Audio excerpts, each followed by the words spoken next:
Welcome to another episode of SNES Chronicles, looking back at all the games on the Super Nintendo by release date.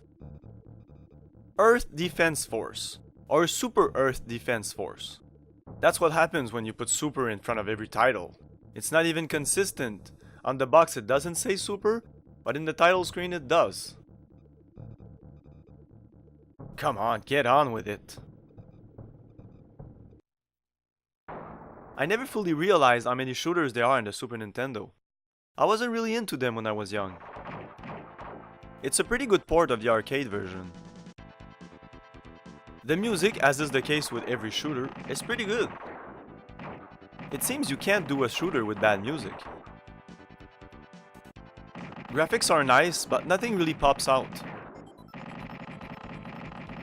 Sometimes shooters tend to blend together. They all kinda look alike. The thing with this game is the weapon systems. You choose your weapon at the start of the game, but you can't change them after that, only if you die.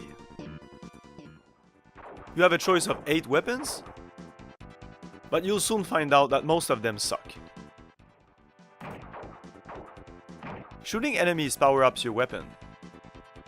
When the bar at the top fills up, it'll upgrade level and become more powerful. Another cool thing is your small secondary ships that follow you around. When you upgrade weapon levels, you unlock different configuration for those. Some configuration are much better for certain circumstances, and level 5 just seems like you're cheating.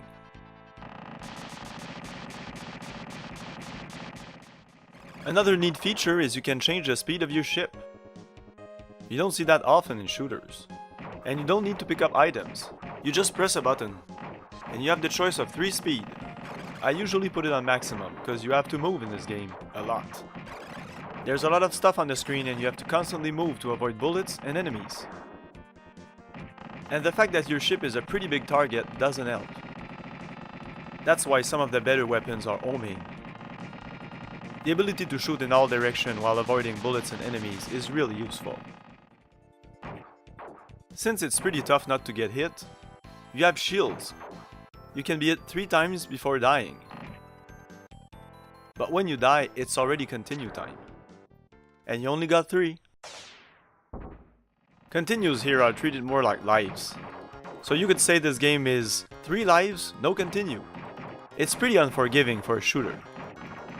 The game isn't very long, so the difficulty makes up for it, I guess. I prefer longer, more relaxing games, but I realize that shooters ain't that. One thing that get often forgotten is that usually in shooters you don't have to kill everything in sight. You can avoid most of the enemies and it's not really important. Shooting enemies will net you more lives, but usually you can just pass them. But in this game you have an incentive to kill everything in sight, because it upgrades your weapon. If you don't, you'll be underpowered later in the game.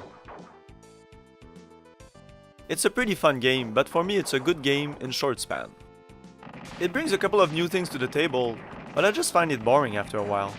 It's a little too intense for my taste. Boring and intense. Does that make any sense? See you soon, and remember, have fun. Peace!